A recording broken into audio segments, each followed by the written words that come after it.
আসসালামু আলাইকুম এভরিওয়ান। তো কেমন আছো তোমরা? আশা করি অনেক ভালো আছো। তোমাদের দোয়া এবং ভালোবাসায় আমি অনেক ভালো আছি। মিথ্যা অভিনয় গল্পের দ্বিতীয় পার্ট। তো চলো বেশি কথা না কইয়া গল্প শুরু করা যাক। যাকে এত বছর ধরে ভালোবাসি, যার মায়া আমি স্বামী সংসার ছেড়ে এসেছি, যার জন্য আমার স্বামীর মনে কষ্ট দিয়েছি, আমার অসুস্থ শাশুড়িকে মনে কষ্ট নিয়ে পৃথিবী ত্যাগ করতে হয়েছে, যে কিনা আজকে বলল আমি কেবল তোমার টাকাগুলোর জন্যই বিয়ে করতে চেয়েছিলাম, এখন তুমি টাকাই খরচ করতে পারবে না, আমি অত টাকা কোথাও পাবো না, আর বিয়ে করতেও পারবো না। আর বাড়িতে আমি একজন অবিবাহিত ছেলে হয়ে যদি একটা ডিভোর্সি মেয়েকে বিয়ের কথা বলি, তবে আমার বাবা আমাকে ত্যায্য পুত্র করতে পারেন। আমি তোমাকে বিয়ে করতে পারবো না, আর ভালোবাসি না, আমাকে আর দ্বিতীয়বার কল দিবে না। আমি কার জন্য এত কিছু করলাম? কার জন্য? যার জন্য সব কিছু ছেড়ে চলে আসলাম। আমার আর কিছুই ভালো লাগতো না। আমার বাড়িতে প্রতিনিয়ত আমার স্বামীর নামে নানান কথা বলতে থাকে। আগে সহ্য হলেও পরে আমার ওই কথাগুলো সহ্য হয় না। উনি কেন এত কথা শুনবেন? ওনার তো কোনো দোষ ছিল না, ওনার মাঝে তো কোনো কিছুরই কমতি ছিল না। আমি তো ভালোবাসাগুলোকে দূরে ঠেলে দিয়েছি। কেন করলাম আমি এইসব? কেন? একটা বারের জন্য আমি ওনার কথা ভাবলাম না। আমি এতটাই স্বার্থপর হয়ে গেলাম। উনি কি কখনো আমাকে ক্ষমা করতে পারবেন? আর কি কোনো সুযোগ আছে আমার ওনার কাছ থেকে ক্ষমা নেওয়ার? এমন হাজারটা প্রশ্ন আমাকে প্রতিনিয়ত তাড়া করতে থাকে। বিবেকে ছুড়ে দেওয়া প্রতিটি গভীর প্রশ্ন আমার হৃদয়টাকে ক্ষতবিক্ষত করতে থাকে। আমার মন চাই যদি একটাবারের জন্য হলেও ওনাকে শক্ত করে জড়িয়ে ধরে বলতে পারতাম, চোখের পানিতে ওনার বুকটা ভিজিয়ে দিতে পারতাম, হয়তোবা উনিও আমাকে জড়িয়ে ধরে বলতো, আর কাঁদতে হবে না, ভালোবাসি তোকে, খুব ভালোবাসি, কথা দে আর কখনো ছেড়ে যাবি না। আমি তখন ওনার বুকে মুখ লুকিয়ে বলতাম, এই জীবন যতদিন আছে কখনো আর ছেড়ে যাব না, শুধু একটিবার আপনার বুকে ঠাঁই দিবেন আমায়। কিন্তু এই কথাগুলো কেবল কল্পনায় জায়গা দেওয়া যায়, বাস্তবতা অনেক ভিন্ন। আমি কি কখনো ওনার সামনে দাঁড়াতে পারবো? ওনার চোখে চোখ রাখতে পারবো? ওনার বুকে মাথা রাখতে পারবো? শক্ত করে একবার জড়িয়ে ধরতে পারবো? জানি না কখনো সম্ভব কিনা। আমি পারবো না, আমি হয়তো পারবো না। তবে আজ কেন জানি মনে হচ্ছিল, হ্যাঁ আমি ওনাকে ভালোবেসে ফেলেছিলাম। ওই পুরনো সিম কার্ড, সেই 3 বছরের মায়া আমাকে শেষ করে দিয়েছে, আমার ভালোবাসাকে শেষ করে দিয়েছে। এইসব ভাবতেছিলাম ঠান্ডা মাথায় ফ্লোরে বসে। কাঁদতেও শরীরে অনেক শক্তি ব্যয় হয়, তাই খুব ক্লান্ত লাগছিল। একটু ঘুমালে মনে হয় ভালো হতো। এইভাবে ফ্লোর থেকে উঠে বিছানার কাছে যেতেই ঝুনঝুন শব্দ আমার কানে বাজতে থাকে। হ্যাঁ, ওই দিন আসার সময় পায়েলগুলো রেখে আসেনি। উনিও আমাকে বারণ করেনি, হয়তোবা ভালোবাসতেন বলেই কিছু বলেনি, নয়তোবা আমার সাথে আর কথা বলার কোনো রুচি হয়নি, তাই আমারও আর রাগের সময় খেয়াল হয়নি। বিছানায় বসে এক নজরে তাকিয়েছিলাম পায়েলগুলোর দিকে। রেডিমেড জিনিস নয়, অর্ডার দিয়ে বানানো। একটা পায়েল খুলে প্রতিটা অংশ ভালোভাবে খুঁটিয়ে দেখছিলাম। খোদাই করে খুব সুন্দর করে লিখেছিল এ, আবার একটু দূরে লেখা আই, একটু উঁচু করে আঁকা লাভ, তারপরে লেখা ইউ। এই ছোট ছোট সংক্ষিপ্ত লেখাগুলোর মানে সবাই বুঝে, আমিও সেদিন বুঝেছিলাম। পায়েলটা বুকে জড়িয়ে অনেক কান্না করি। এত ভালোবাসা জমেছিল আমার জন্য, আর আমি একটু অর্জন করতে পারলাম না। পায়েলই কি কেবল এটা লেখা ছিল? না, প্রতিটা জিনিসই এভাবে লেখা ছিল, আর আমি সেগুলো আমার গলায়, আমার হাতে এক জায়গায় স্থান দিতে পারলাম না, শুধুমাত্র পায়ে স্থান দিতে পারলাম। আমি নির্বোধ, সবচেয়ে নির্বোধ। বৈধ ভালোবাসাগুলোকে দূরে ঠেলে দিয়ে একটা অবৈধ মায়ায় জড়িয়েছিলাম। অন্ধকার হয়ে আসে আমার পৃথিবীটা। অনেকে হয়তোবা ওই সময় আত্মহত্যাও করে ফেলতো, কিন্তু আমি করিনি। আমাদের সেই হারানো ভালোবাসা পেতেই হবে। এই পৃথিবীতে যদি নাও পাই, পরের জগতে হয়তোবা পাবো। আর যদি আত্মহত্যা করি, তবে তো আর কোনো জগতেই আমি সেই ভালোবাসা পাবো না। সেই চিন্তাই বেঁচেছিলাম।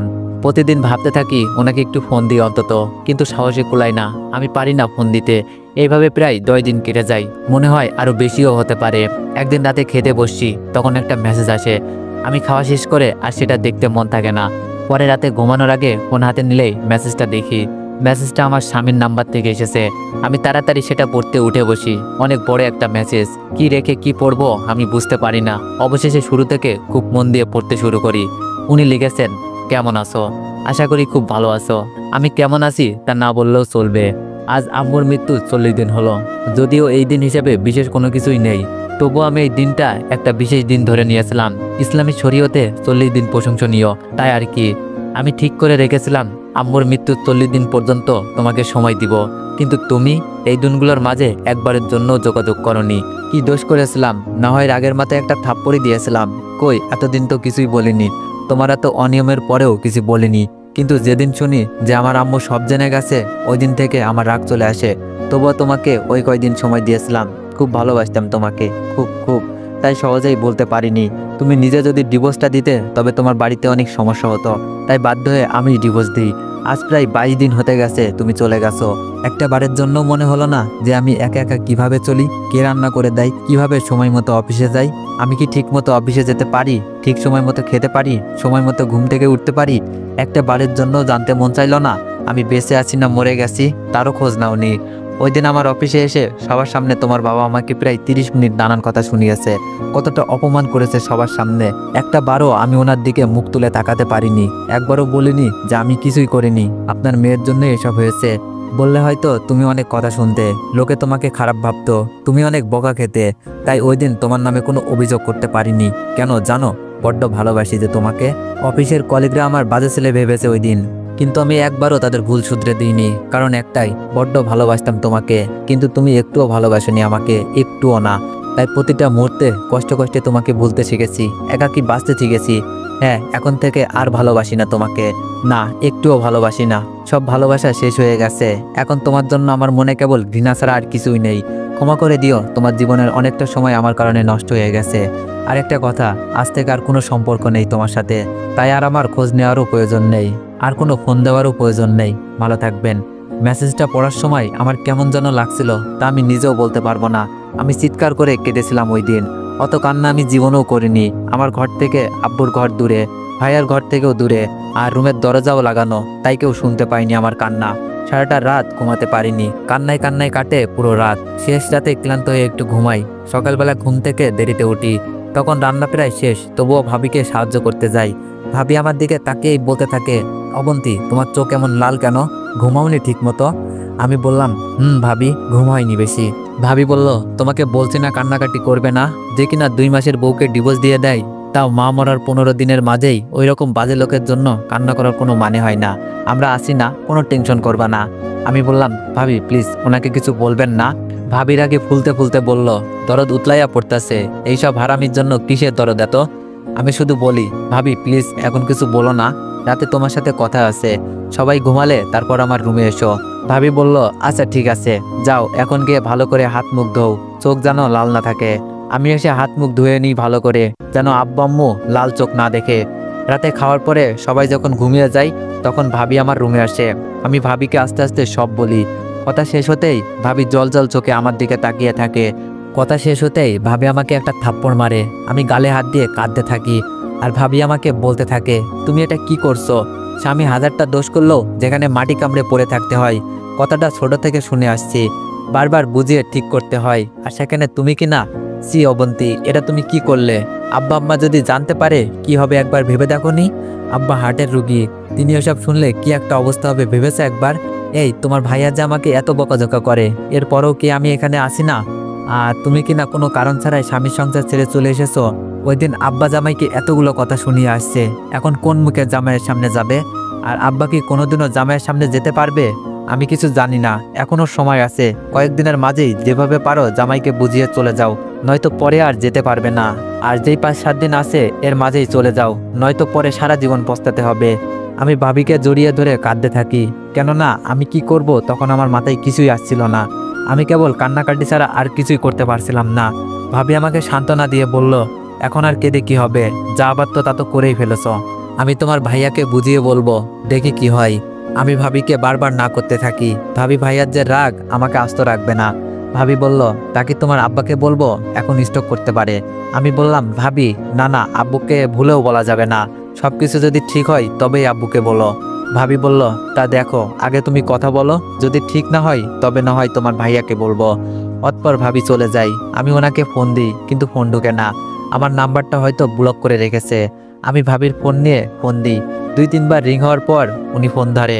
সালাম দিয়ে কেমন আছেন বলতেই উনি উত্তর দেয়, আলহামদুলিল্লাহ, কে বলছেন? আমি আমতা করে বলি, আমি অবন্তী। উনি বললেন, কেন কল দিয়েছেন? আমি উত্তর দিই, কথা ছিল, একটু সময় হবে আপনার? উনি বললেন, আমার কোনো সময় নেই, আর একবারও কল দিবেন না। আমি কিছু বলতে পারিনি, শুধু কাঁদতে থাকি। যতই চেষ্টা করি কান্না থামাতে, কিন্তু থামাতে পারি না। উনি ওপাশ থেকে কল কেটে দেন। তখন পৃথিবীতে নিজেকে সবচেয়ে বেশি অসহায় মনে হচ্ছিল। নিজের পায়ে নিজেই কুড়াল মারলাম। পৃথিবীর সব সুখ হয়তো আমার জন্যই অপেক্ষা করেছিল। ওনার জমানো সব ভালোবাসা হয়তো আমার ভাগ্যেই জুটত, কিন্তু আমি সব ছেড়ে অবৈধতার টানে চলে আসলাম। আমার ভেতরটা হাহাকার করতে থাকে। অনেকবার কল দিয়েছিলাম, তারপর একবারও কল রিং হয়নি। ওনার মনে হয়তোবা অভিমানগুলো তীব্র আকার ধারণ করেছে। কষ্ট পেতে পেতে ভিতরটা শক্ত হয়ে গেছে। আমার জন্য হয়তোবা শুধু ঘৃণাগুলোই অবশিষ্ট আছে। বাধ্য হয়ে পরের দিন ভাইয়াকেই জানাতে হয় ব্যাপারটা। আমার আর তখন কিছুই করার ছিল না। ওনাকে আমি আর বোঝাতে পারবো না, এতটুকু জ্ঞান আমার হয়ে গিয়েছিল। ভাইয়াকে কথাটা জানাতেই ওই দিন রাতেই বাড়িতে আসে। ভাইয়া যখন আমার সামনে দাঁড়ায়, আমি ভাইয়ার দিকে তাকাতে পারি না ভয়ে। এমনিতে ভাইয়া অনেক রাগী। তার উপর আমি যেই অপরাধ করেছি এর কোনো ক্ষমা নেই। যদি ভাইয়া আমাকে মারে সেই ভয়ে আমি আগেই ভাইয়াকে জড়িয়ে ধরে কাঁদতে থাকি। এতে করে ভাইয়া আমাকে মারতে পারেনি, কিন্তু কথা শুনিয়েছে প্রচুর। কেন এরকম একটা কাজ করেছি? তারা কি কখনো আমার খারাপ চেয়েছিল কিনা, যার ফলে আমি এই ভুল কাজটা করেছি? আমি কোনো জবাব দিতে পারিনি সেই সময়। পরে ভাইয়া আমার মাথায় হাত বুলিয়ে বলে, একটা মাত্র বোন তুই, তোর কষ্ট আমি সহ্য করতে পারবো না। আব্দুল্লাহর কাছে না হয় আমার একটু ছোট হতে হবে, তবুও তোর জীবনটা তো নষ্ট হতে দিতে পারি না। তার আগে তুই একটা কথা বল, আর কোনোদিনও তুই কোনো প্রকার ভুল কাজ করবি না? আব্দুল্লাহর আমার কথার বাইরে একটা কাজও করবি না? আর যদি করিস তবে মনে করবি যে তোর ভাই আর নেই, তুই আর জীবনেও আমার সামনে আসতে পারবি না। আমি কি উত্তর দিব বুঝে পাইনি। ভাইয়াকে জড়িয়ে কাঁদতে কাঁদতে বলেছিলাম, আমি কোনোদিনও তোমার অমর্যাদা হতে দিব না ভাইয়া, তুমি আমাকে ক্ষমা করে দিও। আমি তখন স্পষ্টভাবে ভাইয়ার চোখেও পানি দেখতে পাচ্ছিলাম। ভাইয়ার যতই রাগ হোক না কেন, ছোট বোনগুলোর যে তাদের কলিজা, সেটা আমি ওই দিন বুঝতে পারি। আমিও অজরে কাঁদতে থাকি আর বলতে থাকি, ভাইয়া আই এম সরি ভাইয়া। ভাইয়া আমাকে কিছুই বলতে পারিনি। আমার চোখ মুছিয়ে দিয়ে বলে, তুই যে আমার কলিজা, তোর কান্না আমার সহ্য হয় না, আর কাঁদতে হবে না। আব্দুল্লাহকে আমি খুব ভালো করেই চিনি, সব ঠিক হয়ে যাবে। ভাইয়ার কথা শুনে আমার কান্না থামিনি, বরং বেড়ে গিয়েছিল। কিন্তু ওই কান্নাটা ছিল খুশির। ভাইয়ার মুখ থেকে আমার প্রতি ভালোবাসার কথাটা শোনা। পরের দিন শনিবার আমার স্বামীর অফিস বন্ধ, এটা আমি জানতাম। সকালবেলা ভাইয়া আমাকে নিয়ে আমার স্বামীর বাড়িতে যাই। দরজায় নক করার কিছুক্ষণের মাঝেই উনি দরজা খুলে দেন। ওনার মুখটা কেমন শুকিয়ে গেছে। ঘামাত্ম মুখটা দেখে বুঝতে পারছিলাম উনি রান্না করছিলেন। উনি আমাকে দেখেই আবার মুখ ঘুরিয়ে দরজা বন্ধ করে দিতে নেন, কিন্তু পরবর্তীতে ভাইয়াকে দেখে আর দরজা লাগাতে পারিনি। আমরা দুইজন ঘরে ঢুকে পড়ি। ভাইয়া আমাকে দূরে যেতে বলে। তারপর ওনার হাত ধরে কী সব বলছিলেন, আমি কিছুই শুনতে পাইনি। কিন্তু সুমন্দি হয়ে এভাবে ছোট বোনের জামাইয়ের হাত ধরে আকুতি করে কথা বলায় আমার স্বামী বেশ লজ্জা পাচ্ছিলেন। এটা আমি বেশ ভালো করেই বুঝতে পারি। কথা শেষ করে ভাইয়া এক মুহূর্ত দেরি করেনি, হনহন করে বেরিয়ে যায়।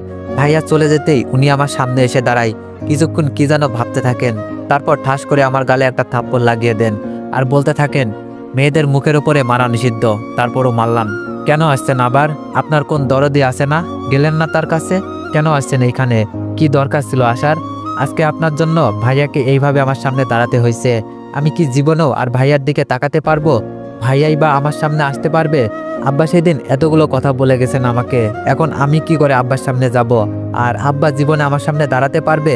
আমি তাকালেই তো অপমানিত হবেন। কি ভাবছেন নিজেকে? পৃথিবীতে একমাত্র আপনিই সব বোঝেন, আর কেউ কিছু বোঝে না। আপনাকে আর কোনোদিনও এই ঘরে আনার ইচ্ছে ছিল না আমার। শুধু ভাইয়ার দিকে তাকিয়ে আমি কিছু বলতে পারিনি।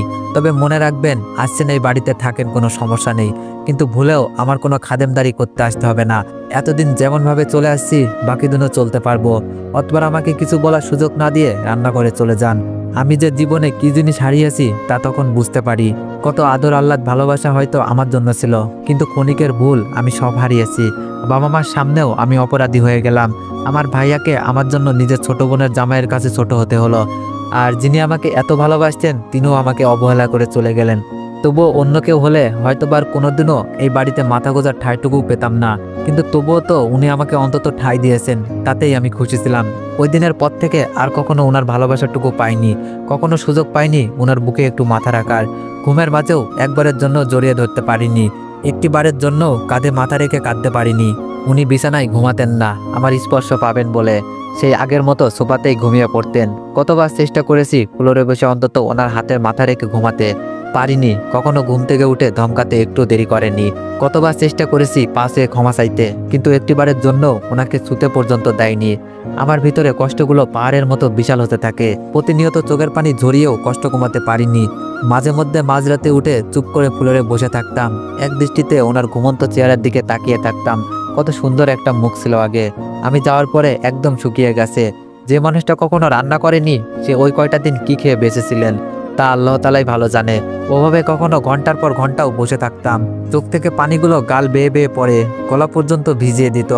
অবশেষে ক্লান্ত হয়ে আবারও ঘুমিয়ে যেতাম। একদিন রাতে উনি অফিস থেকে ফিরতে খুব দেরি করছিল। টেনশনে আমার বুক শুকিয়ে আসছিল। অতপর প্রায় 10টার দিকে বৃষ্টিতে ভিজতে ভিজতে বাড়ি ফিরে সারা শরীরে কাপড় ভিজে একাকার, একদম কাক ভেজা হয়ে কাঁপতে কাঁপতে ঘরে ঢুকেন। তাড়াতাড়ি কাপড় পাল্টে কোনো রকম কটা খেয়ে মাথা মুড়ি দিয়ে সবাই ঘুমিয়ে পড়েন। রাতে প্রচুর জ্বর আসে।